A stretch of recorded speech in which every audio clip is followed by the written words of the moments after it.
Hello, this is your host, Todd Lewis, to the Praise of Folly podcast. I'm again joined by Charles Haywood of the Worthy House. Glad to have you here, Charles. I am pleased to be back. And So I was reading your March 29th, or rather listening, because you have both text and podcast of your book reviews. March 29th of this year, Rhodesian S.A.S. Combat Manual. Now, the part that stuck out to me was, given our last conversation was dovetailed with collapse and technology. You mentioned the idea of APN, Armed Patronage Networks, and how they might develop in a collapse or declining U.S. scenario. So for those that don't know, could you briefly define what you mean by APN? So originally, the term Armed Patronage Network was one I pulled out of a hat looking for a way to describe what a possible way of social organization in a post-fracture society or a post-fracture America. I can't really, I try to limit my prophecies or my predictions to things that I know something about. So I have no idea what a post-fracture China would look like, for example, because that's a very different cultural milieu. But say the Western English-speaking, primarily milieu. So Armed Patronage Network. I can't remember where I first came up with I think it was actually in the book about a John Michael Greer book was where I came up with it. But the idea of an armed patronage network, and I lay this out in some detail when I talk about the Rhodesian Combat Manual, is that anarchy is something that historically simply doesn't exist in the Western world. It's always the case that if whatever the governing authority is, whether that's the central authority or all authority, even on the local level, breaks down, people won't abide anarchy. So necessarily they will form social organizations that prevent anarchy, or rather their goal is not to prevent anarchy, their goal is to prevent the harms that come to them and their families as a result of anarchy and disorder, because that tends to be extremely damaging for the average person, even if occasionally it's beneficial for the more predatory types among us. So as I've talked about, and we can talk about, I don't think predation is the problem that some collapsitarians think it is. But my point about an armed patronage network is that in the short term, if even local authority breaks down, you have things like neighborhood watch groups. These always develop. They develop in hurricanes. They develop in all kinds of natural disasters, where some group of people who know each other get together and perform common functions. And it's an armed patronage network that flows from that, but both on the local level, on the neighborhood watch level, and on the grander level that I'll get to in a second. Armed is, in a way, the least important of the points. That is, the idea is an armed patronage network in the sense of a bunch of people armed to the teeth and just running around shooting things. If you have to shoot things, that's extremely dangerous. The goal is to avoid shooting things. So obviously, even a neighborhood watch needs to be armed, but the idea isn't to have belt-fed machine guns on every street corner. The idea is to have some reasonable amount of protective force. The more important things are patronage and network. And in a neighborhood watch situation, the focus is really on network. You have a group of people, each of whom looks out for the other set of people, but more to the point, typically has something that he is better in than other people, that he has more of, or he's better at. I mean, a classic example would be a doctor. I'm a doctor. I have certain skills that are useful for other people. Other people have certain things that are useful for me. So you get a network, in essence, of informal trade. But were authority to remain, even on the local level, certainly centralized authority, to remain absent for a long time, what you would see developing, at least my prediction is a true armed patronage network, where one person basically takes responsibility for the neighborhood, some relatively small geographic area, and that person both organizes the armed aspect of it, puts a more rigorous framework on the patronage aspect of it, which is related to the armed, because the classic type of patronage in these situations is armed service in exchange for other things that people need. And of course, network. That is, the person at the top of this little pyramid would arrange for people to interact with each other in a way that benefited everybody, as well as interact with people kind of outside of this immediate group. In a sense, this is kind of a very obvious and simple social development.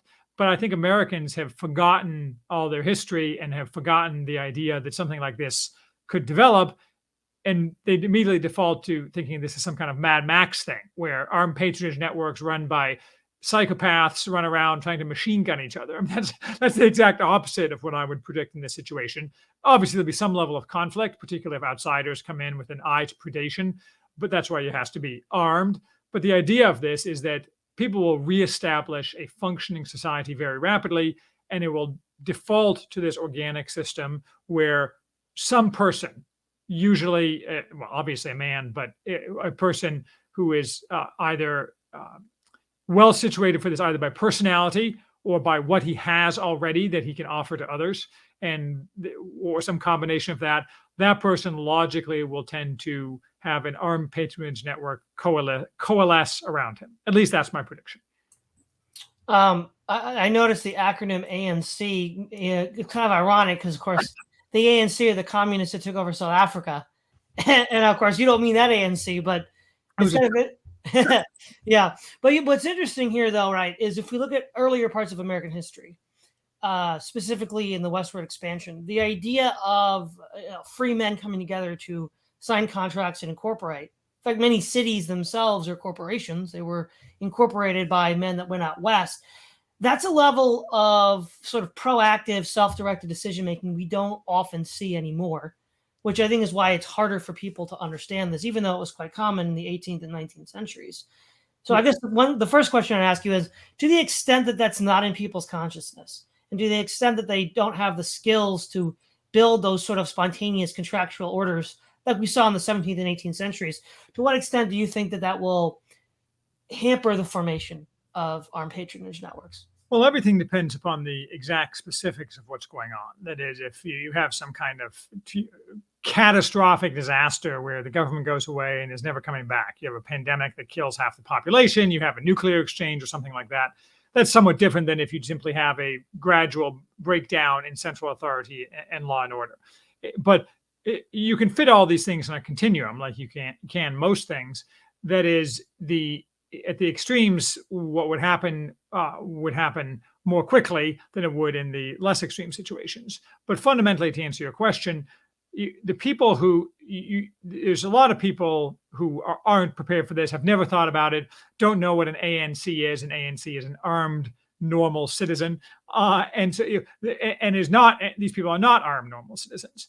Those people will either get on board with this new program, or they won't. And so you can imagine all sorts of individuals. So take the guy who's 350 pounds, lives off government welfare, maybe he owns a gun. That guy's going to do very poorly, not necessarily, but likely, because that guy could say, okay, well, now everything's gone different. I need to lose all that weight, and because that food's not available, I need to adopt a different lifestyle. But probably not. Most people who weigh 350 pounds are that way because they have various pathologies that they can't overcome. So that person will probably do very poorly.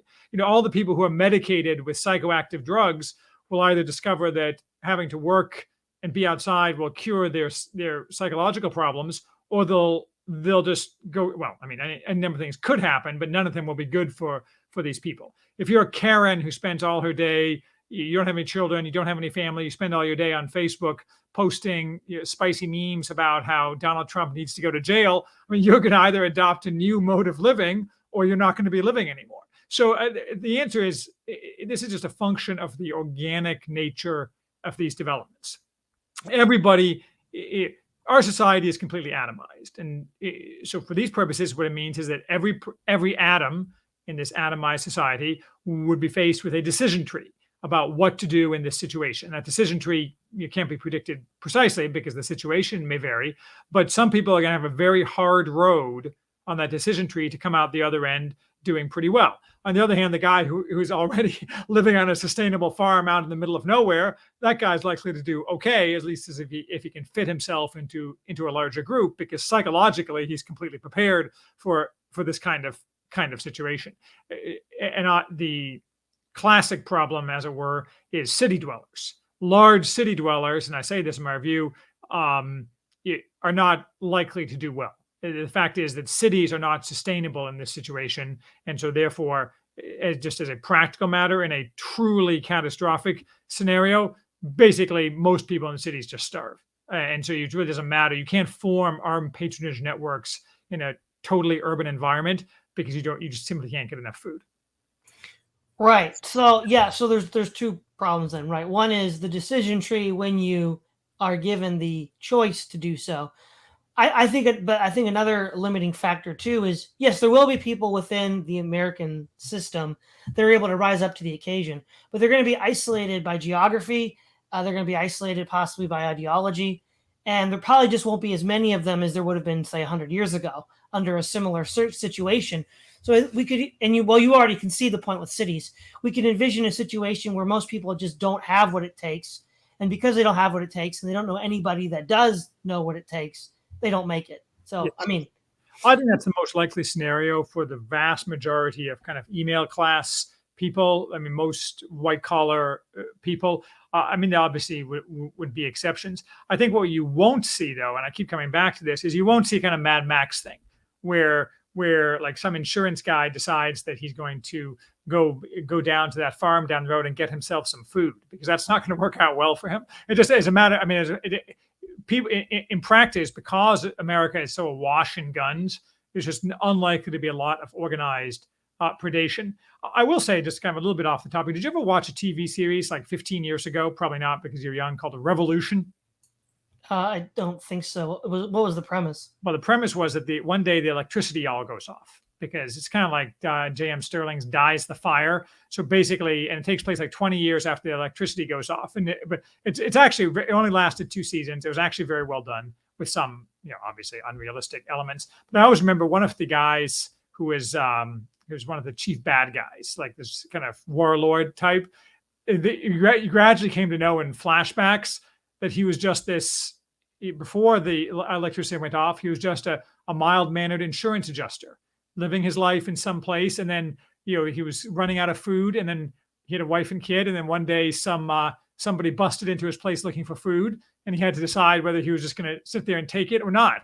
And then, flash forward 20 years, and he's this warlord type. So there are situations like that where, and I thought it was very well drawn there where people are very radically change the kind of person they are as a result of circumstance. And I guess if I had an overriding point about armed patronage networks, it's that not only are they organically natural, but in changed circumstances, a lot of people are likely to surprise us with the way they act, both for good and bad.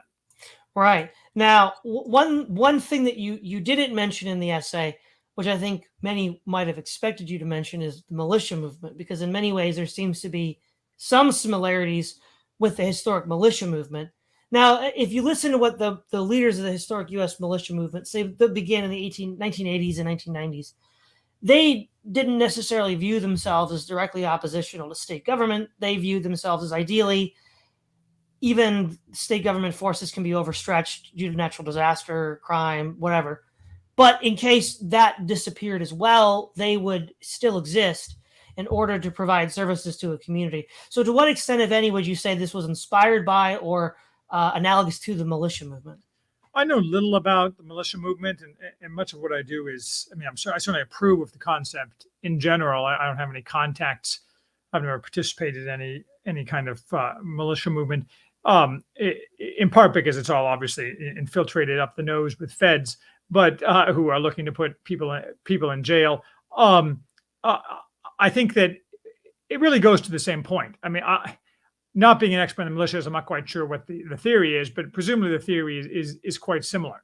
I think that the militia, since they seem to be organized on a military basis, probably seem to be a little bit more focused on potential participation in more organized armed conflict, rather than the kind of things I'm talking about. But that's not necessarily the case. You get the same tool is used for the same thing. I just, maybe it's a media thing.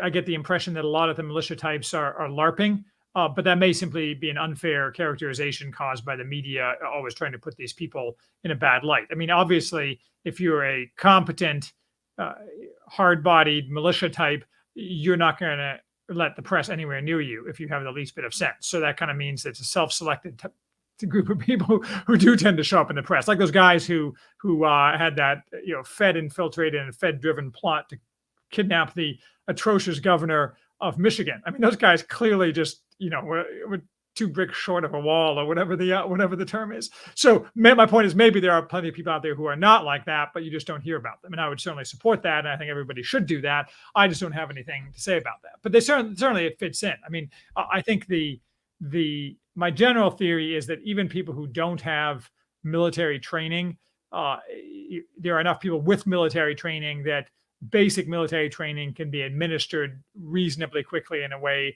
enough to respond in a defensive way to organize predation. I can't really help you if you want to get a bunch of SOF types and go knock over Fort Knox or something. I mean, that's a different kind of post-collapse operation, offensive operations.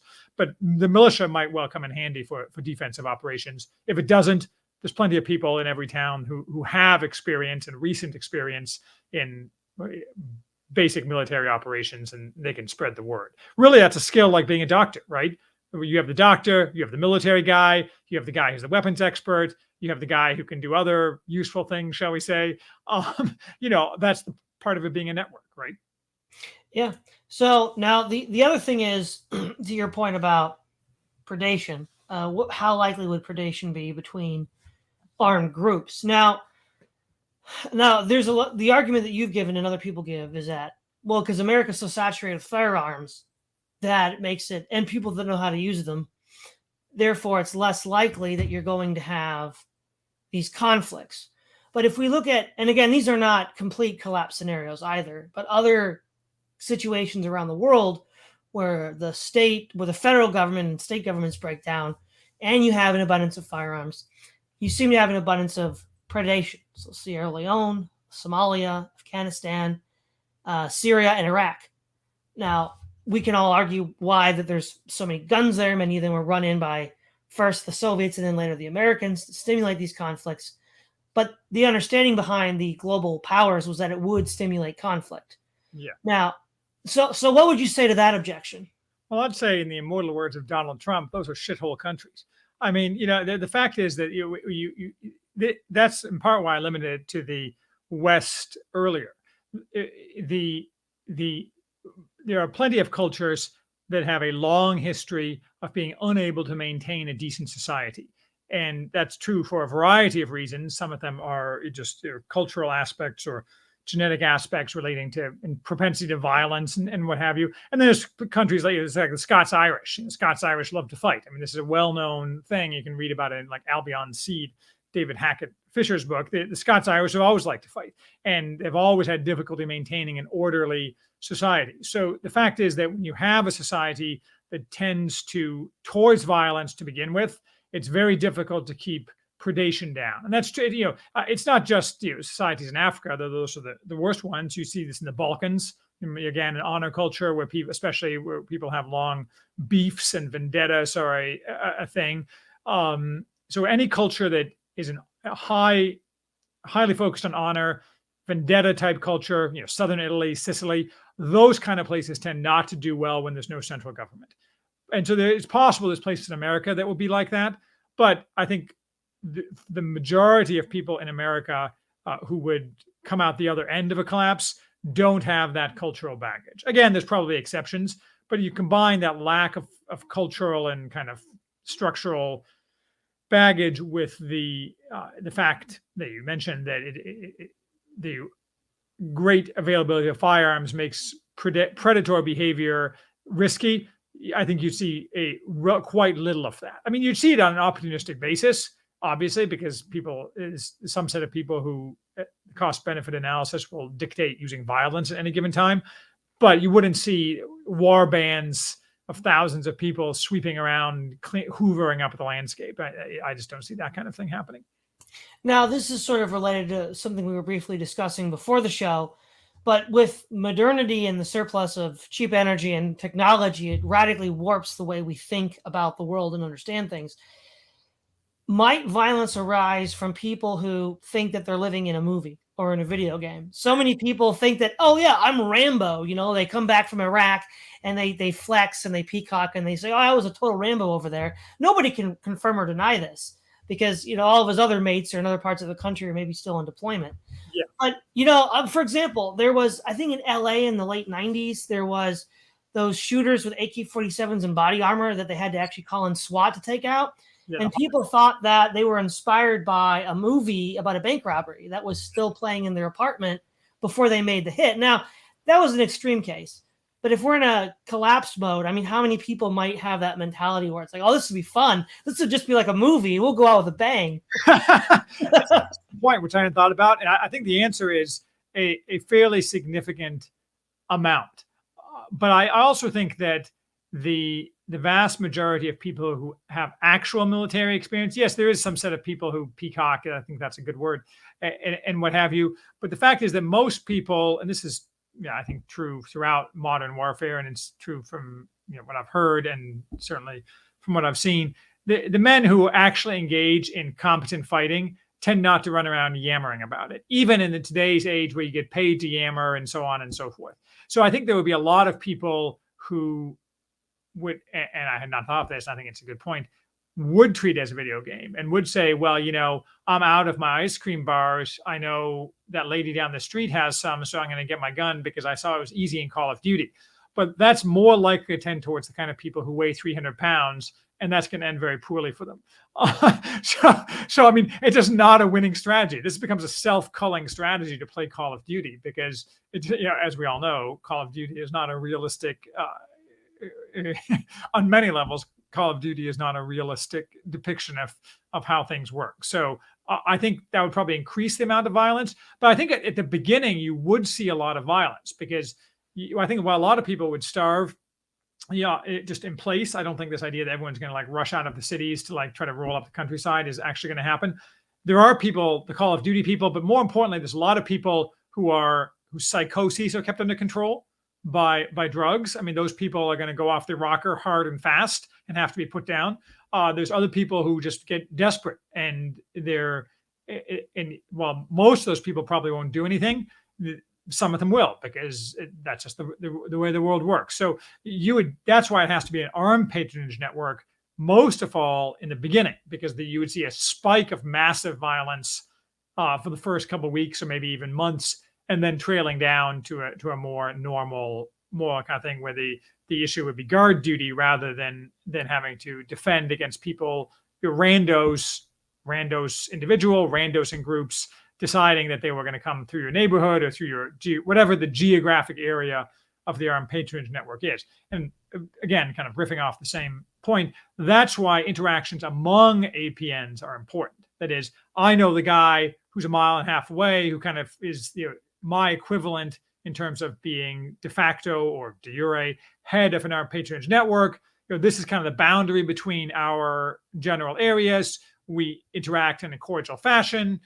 We make sure that interlopers are prevented and are recognized. So the network part just isn't only within the armed patronage network. It's both vertical and lateral. Right. So the Grand Theft Auto boys won't make it very long. No. Well, is not going to make it long because that's just you're just sitting in a box waiting to get shot. Now, one of the things, I don't disagree that violence would be limited, but one of the reasons why I think violence would be limited, and I actually brought this up in an interview that I had with James Howard Kunstler already, is that most people are so dependent on technology in the United States specifically with, mental illness, obesity, so on and so on, that a serious, maybe not total collapse, but a serious, limiting of consumption of those resources. These people couldn't even walk 5 miles down the street to pick something up at the store. Yeah. So most people would just die because they don't have the cheap energy gives them certain, crutches that they would no longer have. And when those crutches go, they go too. And I think actually that's going to be a lot of Americans. My doomer prediction was something like the equivalent of the smallpox epidemic that killed Native Americans, something like 90% of the population. And if that happens, if 90% of the population in North America goes bye-bye, then there won't be a lot of violence because there just won't be a lot of people to rub shoulders with. Yeah, no, that's absolutely true. I think that would be catastrophic. I'm frankly not sure in 1,000 years if people might not think that was better, but in the short term, it's certainly not going to be better because like the old joke is that everyone thinks the revolution is going to happen to everyone else and revolve around them while they stay in place and are unaffected by it. And the reality is these things affect you directly. And I think it's also true that some people falsely falsely analyze the rural-urban divide. It's definitely true that cities would suffer greatly in this, but there are huge swaths of rural areas where people, they're drug addicted, they live in squalor. It's not like rural America is some universal repository of sturdy yeoman virtue. So I mean, there's a lot of desperate meth heads, things like that. So the rural areas would have a lot of things to worry about, even aside from the cities. Yeah, I think another consideration that many in rural areas don't give proper concern for is, well, yes, most of the food, most of the crops that are grown in rural areas, but a lot of that is not food for humans. It's seed oils like soybeans or corn, which is high fructose corn syrup, seed oils, things which I guess we do consume indirectly, but it's not like the food that we used to grow here, like wheat or potatoes or anything like that. And the wheat and potatoes that we do grow are in these highly localized, centralized areas that would be unfeasible in a lower energy state. Yeah, you would have to go to individual. I mean, who was the? I just did a book on this on the. I should know this on the farming. Oh my gosh, now I can't remember the book, but the idea that over some reasonable point of time, people can in fact generate a lot of their own food themselves, but it can't happen overnight. So that's another set of problems. And a lot of right now, if you wanted to generate your own food, it'd be relatively easy because of cheap energy, as you say, right? You can have, if you want some equipment, you just have it shipped in on a truck, kind of thing. So unless you're already prepared to do that, it's hard to start farming all of a sudden. Well, exactly. And much of the farmland that is being used is not readily convertible to human consumable foods. Like if you're growing soybeans to create, lubricants for gun barrels to clean them, or synthetic fuel for the Air Force or electric EVs or whatever, you can't eat that. No. So you have to then convert that into something. Well, and not only that, due to extended crop growth, due to, Monsanto chemicals, there's going to be large parts of the country where the soil will not be fertile enough to actually grow the food, even though under normal conditions you would be able to do so. Yes, absolutely. I mean, so I live in Indiana, which has obviously large amounts of both corn and soybeans. Corn, actually, you can turn immediately into people food, even corn that's designed for corn, for high fructose corn syrup. But so stored corn is a resource. But I agree that you can't turn around like the next season and grow more of the same corn, and you can't turn around and grow much of anything else in those fields. People don't understand the yields of grains are really quite trivial if you're farming organically, even if you have a prepared organic farm, that is with the soil amended and a good source of water and a reasonable approach to pest control. Organic farming doesn't get you a lot of grain, and you need a lot of grain to eat. And therefore, you really need to have a mixed type of farming where you have pigs, goats, things like that, which will give you a variety of things to eat. But you can't just wake up one morning and start doing this. It's not practical. So this focus on a future with a fracture of the United States isn't some kind of rural paradise where the cities all just disappear and the rural people return to some kind of poster where they're all happy among the amber waves of grain. Unfortunately, there's a long way from here to there. It can be done, but yeah, a lot of suffering along the way. Well, also too, I think because of the problems with agriculture, it's going to be more expedient in the short term to get your calories from animals. Not necessarily by eating them, but like, chickens give you eggs, milk, cows and goats give you milk, which you can turn into yogurt and cheese or drink straight. That's going to be actually a lot easier to get going as a way to feed people than farming organically. Yes. Well, are you familiar with William Wheelwright on Twitter, who has his ice cream nationalism is his thing? He thinks that basically that you can produce using eggs and milk and so on. You can actually produce a very high calorie density to making ice cream. So he has this whole thing about ice cream nationalism. I mean, it's kind of a joke, but it's actually totally serious. And his analysis is a lot like what you just said. Yeah, I think that's why pastoralism was so common throughout history, it was one of the easiest ways to get calories. Because if you kill the animal, well, all that investment's done now. And sometimes you have to, but it's better if you can get food from the animal on a regular basis. So goats and cows are really good for that. I think you're right that people are unrealistic. Occasionally, I live in kind of suburban Indiana, though I live on land. So I have certain resources that my neighbors don't. And I talk to people occasionally, and they always say insane things like, well, I'll just hunt the deer, or I'll just fish. It's not going to work out. It's not quite as bad as I used to live in Chicago, and we have a close friend who lives in an apartment building in Chicago, which used to have a small, medium-sized grocery store in the middle of the apartment building in downtown Chicago. And so one time I asked her, I say, so like, let's say there's no food. Where are you going to get food from? She's like, oh, I'll just go down to the grocery store and buy it. I'm like, yeah. Yeah. Now, one thing about a collapsed America that I think a lot of people don't fully appreciate is there's an expectation that at some point the lower 48 will be reunited under a single government at some point in the future.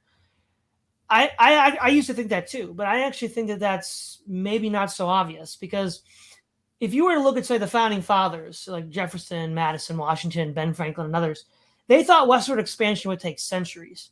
Because if you looked at the first settlements in Plymouth and Jamestown, and then where they were in 1776, they'd hardly moved inland at all. They made almost no gains in 150 years.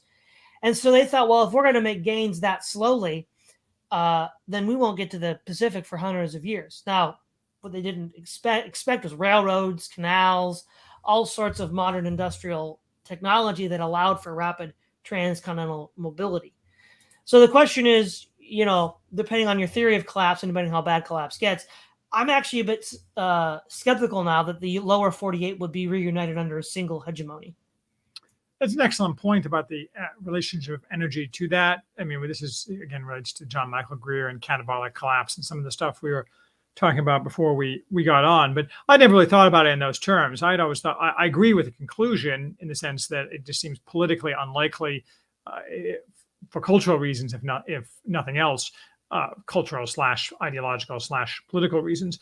But you're right, to the extent that the collapse or fracture, I mean, I tend to conflate two things which are actually distinct, which is this kind of socioeconomic collapse and political fracture. I think the two things are related, but they're not necessarily the same thing. And I often focus on political fracture, and here we're focusing a bit more on collapse. But to the extent that collapse is accompanied by or dictated by or caused by energy failure, that is, cheap energy is no longer available, you're absolutely right. I mean, without cheap energy, it's impossible to keep together something that large in any meaningful way, except along the waterways, the big waterways or something. In ancient times, of course, people did keep together very large empires, but mostly by allowing the people to do whatever they wanted far away and having client kings and things like that. So, and that, even that is a somewhat difficult thing. And certainly the current federal government is not going to be exerting any sway in this scenario.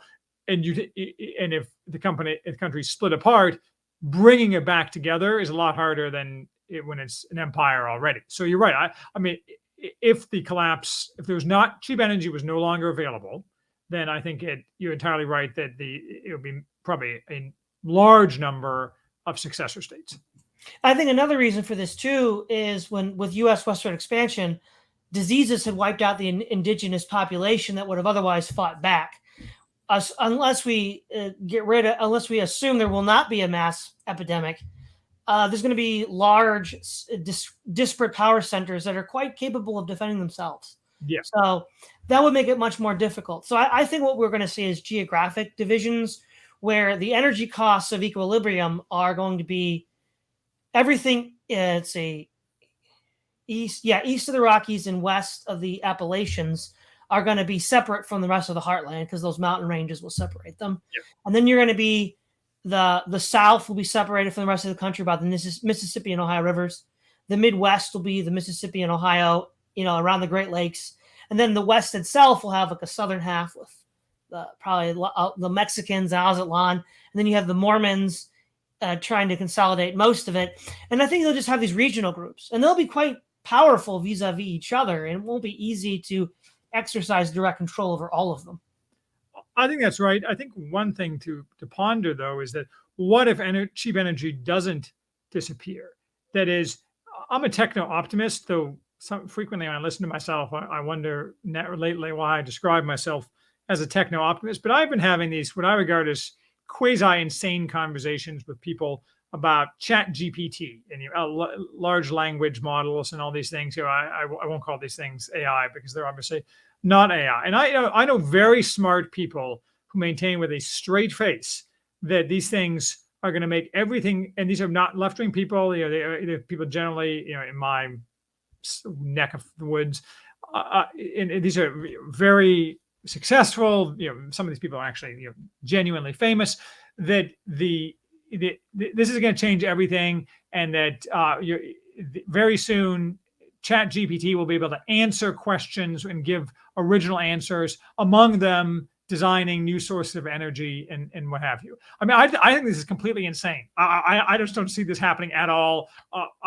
It's also true that I'm not intimately familiar with these things, but I've also seen an awful lot of these kind of predictions fall flat. So it seems to me the burden of proof is on these people. But it's possible that even though these things aren't artificial intelligence, that they can, especially if they're not hobbled, they can create things that are fresh and new. So all of a sudden we wake up, leaving aside the mechanism, someday we wake up with like a tabletop fusion generator. So I put my can and drop it in the fusion generator, and out comes clean, limitless power. But I still maintain that our society is heading for a fracture, but it would be a very different kind of fracture / collapse than it would be in the scenario that you're talking about. Right. So I mean, if we run a scenario where energy is still maintained, we're still going to have a complete breakdown of social connections, which will be catastrophic from our point of view. We don't want that to happen, a complete breakdown of social connections. And I think we could also see, economic crises, because the people that have access to those energy resources would be able to make vast sums of money and then subvert the government like we're seeing now. Yeah. And then that would lead to further political destabilization. I'll just say this about chatbot GPT and other AIs is the problem. Okay. The problem that I see, and this could be a whole separate video on its own, so I'll just make it quick, is the idea that in philosophy of mind, we have this idea called qualia, which are these concepts that are only related to human first-person experiences, which if you were to ask a computer, it wouldn't know how to answer. A classic example is the Chinese room experiment, where you have a man in a room who's being handed Chinese characters in little cutout pieces to paste together in a message. He's reading a book that tells him how to put these together to some third party, and the third party thinks they're talking to a Chinese expert, but they're not. This guy is just using a formula to put together what he's been given. Now, how would you ever tell the difference between the two? Yeah, you couldn't, right? That's the whole point of the thought experiment. But the other thing is, this is actually another really dark thing I thought about food.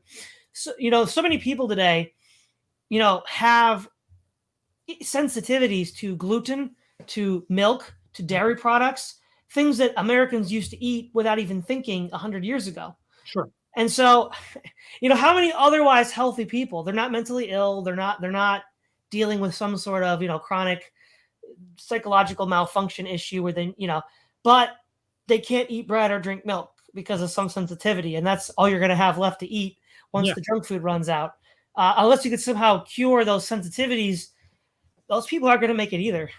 No, I mean, I think that's true. So I think that a low energy future is very easy to predict its general outlines, because a low energy future is basically back to the future. You're falling back in historical terms.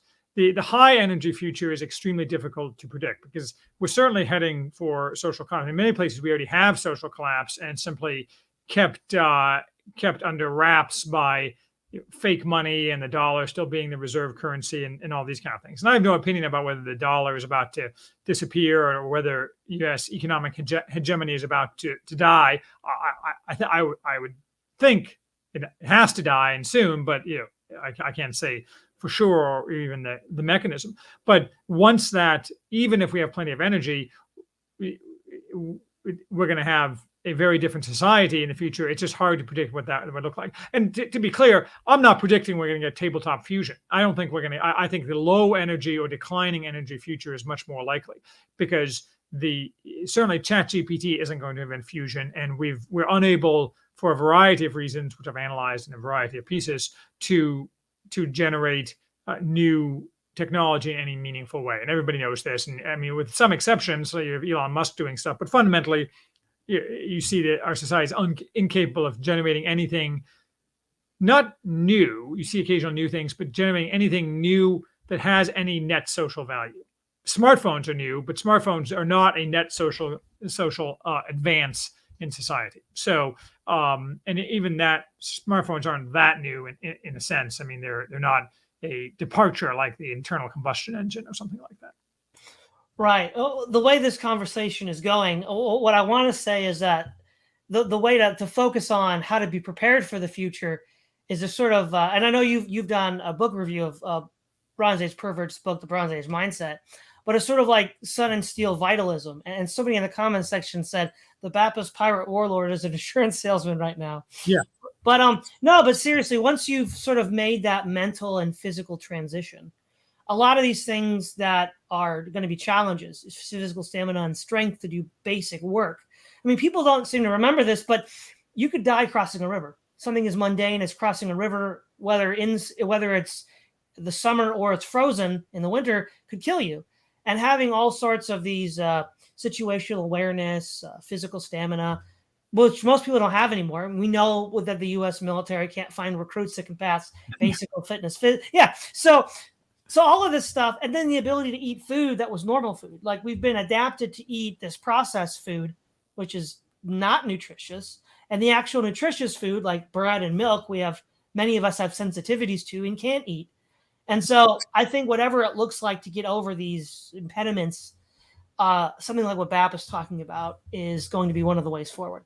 I think you're totally right. I think we've been propagandized into thinking that people in the past led unpleasant, nasty lives. I think the urban people in the Industrial Revolution may have done so. But the fact is that not only were people on average much healthier prior to the Industrial Revolution, when you, for example, analyzed English peasant bones of around the turn of the millennium, that is the previous millennium, not the one that just happened, they were tall and healthy, and yeah, of course they died of things that people don't die of now, but if you could avoid that, they were actually extremely healthy. But even more importantly, I don't think people have this belief somehow that pre-modern man was dumber than us, when the reality is pre-modern man was almost certainly, on a general IQ basis, considerably smarter, but was vastly more capable because he had to cross the river, and he had to, and if you're the kind of guy who couldn't cross the river, well, your genes didn't stay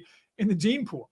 And so I think that people don't understand that the capabilities of pre-modern man were just much greater on average, or considerably greater, it's hard to measure, obviously, than ours. And you read statistics like Florence at the time of Michelangelo, when you had its great flourishing, had something like 10,000 citizens, or ancient Athens. So you can have these clusters of people in the past who were of unique caliber, whereas nowadays you don't have that, because those same people who are doing that aren't challenged in a way that makes that possible. Instead, they're playing computer games and eating Cheetos, and it's just stupid.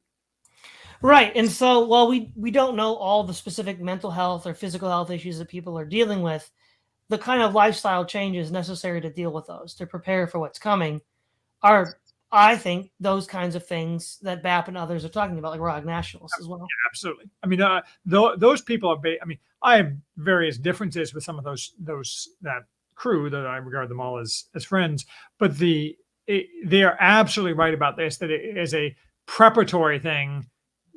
That's what every young person in particular should be doing. I mean, older people, I meant to say earlier, another great die-off would be nursing homes. I mean, everybody in every nursing home would be dead within 2 weeks if there was any kind of social collapse, because the fact is that nursing homes are not set up to, they're basically set up to make old people be out of sight, out of mind. And it's not like their relatives are likely to do anything about it in most cases. So if you're in the nursing home reading Raw Egg Nationalist, it's a little bit late.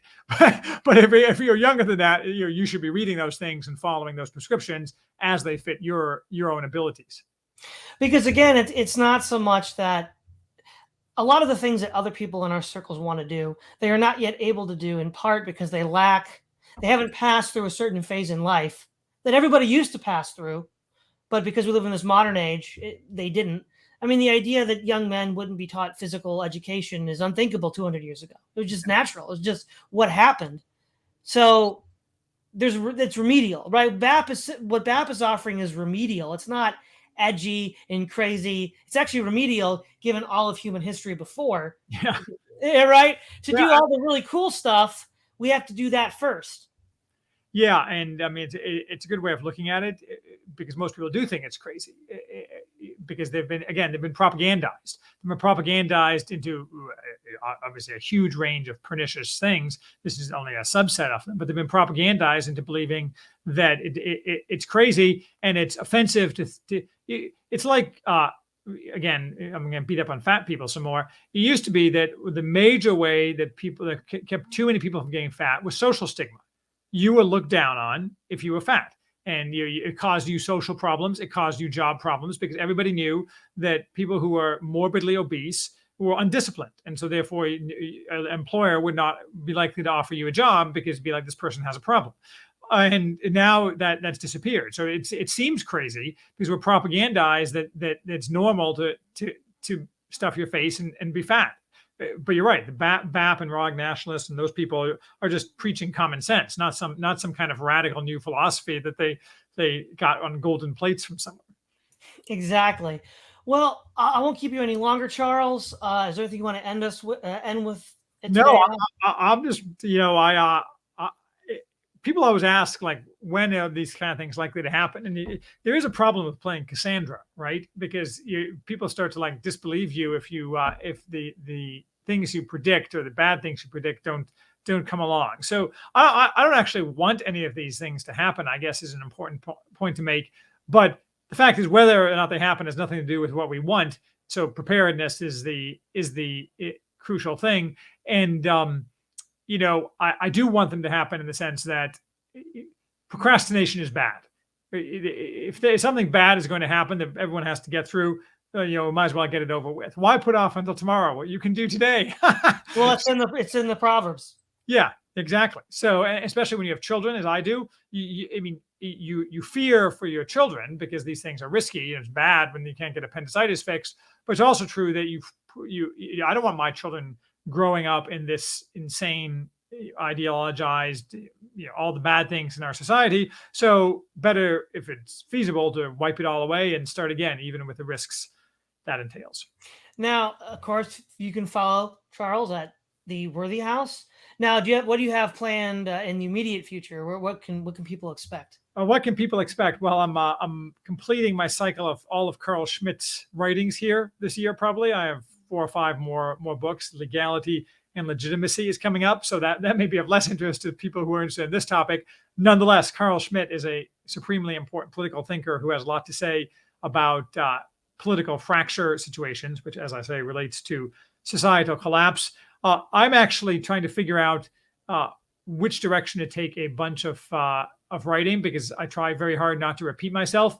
I do have probably a very long piece coming out on the 1919 Hungarian Red Terror, a brief communist regime of which no one has ever heard. But I'm half Hungarian, so I'm aware of that, and I think it's an important thing to bring to the masses. So I have my usual eclectic mix of things coming out. All right. Well, thank you, Charles. It's always a pleasure. My pleasure. Thank you. This is Todd Lewis of the Preparedness of Flight podcast, signing off.